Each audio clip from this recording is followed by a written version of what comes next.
इतिहास सबका आधार है। बिना इतिहास किसी भी वस्तु का, किसी भी शक्ति का अस्तित्व हो ही नहीं सकता। किसी के बनने की आखिर कोई तो प्रोसेस होगी, और वही प्रोसेस इतिहास है। हमारे भगवान का भी इतिहास है। उनकी बनने की प्रक्रिया में धर्म और इतिहास एक साथ चलते हैं। जहां धर्म आस्था का विषय है, वहीं इतिहास तार्किकता का। आस्था भी उस समय तक अस्थिर है जब तक कि तार्किकता के साथ जाना न जाए। तुलसी ने भी मानस में लिखा है, जानहि बिनु न होई प्रतीति, बिनु प्रतीति न होई प्रीति, प्रीति बिना नहीं भगति दृढ़ाई, जिम खगेश जल के चिकनाई। हमारे धर्म अनेक बार कपोल कल्पना लगते हैं, पर उन सब में खंड खंड ही सही, किंतु इतिहास मिलता है। जैसे गणित की भाषा में कहें तो किसी रेखा का A to B भाग है, B to C गायब है, पर C to D है। अब अगर B to C को एज्यूम कर लें तो पूरी रेखा A to D बन जाएगी। यही कनेक्शन हमारे धर्म ग्रंथों और इतिहास की किताबों में है। कुछ भाग स्पष्ट है, कुछ एज्यूम किए जाएं तो पूरा प्रवाह बन जाता है।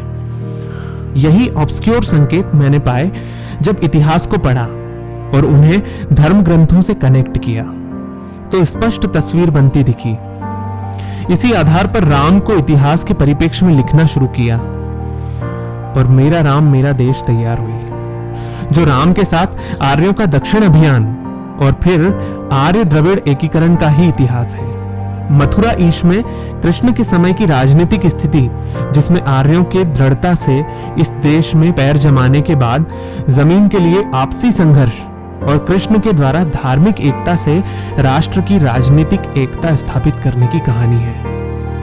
नीलकंठ की बात करें तो इसमें आर्यों का इस भूमि पर आने से पहले का इतिहास, मेसोपोटामिया और वहां की असुर संस्कृति, सिंधु के द्रविड़ों से उनके संबंध, आर्य द्रविड़ संघर्ष की परिणति देवासुर संग्राम और अंत में द्रविड़ देव शिव और आर्यों के नायक विष्णु के प्रयास से आर्य द्रविड़ संविलियन और हिंदू धर्म का उदय का इतिहास है। इतिहास के साथ एक बात स्पष्ट है, ये जैसा है उसे वैसा ही स्वीकार करने का साहस होना चाहिए। तभी ये वर्तमान के लिए उपयोगी है और भविष्य के लिए योजना बनाने का आधार। अन्यथा इसका कोई लाभ नहीं, और यही चूक होती है।